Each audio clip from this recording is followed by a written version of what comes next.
समर्थ मंदिर चौक ते बोगदा या मार्गाचे रुंदीकरण होत असून सध्या 10-12 मीटरच रस्ता असल्याने ठिकठिकाणी वाहतुकीची कोंडी होत आहे। विशेष करून टोपेमामा मंदिर ते बोगदा या मार्गावर वाहतूक अधिक गुंतागुंतीची होत आहे।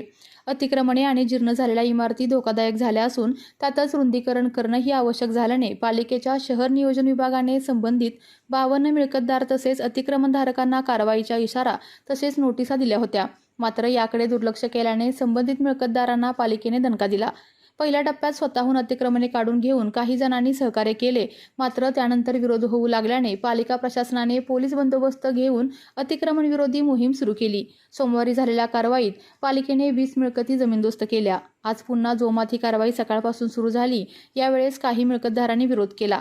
अधिकारी, कर्मचारी तसेच मिळकतदारांमध्ये बाचाबाचीचे प्रसंग देखील निर्माण झाले। मात्र पोलिसांनी हा विरोध मोडून काढल्याने पालिकेने तीव्र कारवाईचे सत्र अवलंबले।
आपल्या तालुक्यातील जिल्ह्यातील बातम्या सर्वप्रथम पाहण्यासाठी आजच सातारा न्यूजला YouTube चॅनलवर सबस्क्राईब करा, लाईक करा, शेअर करा आणि बेल आयकॉन प्रेस करायला विसरू नका।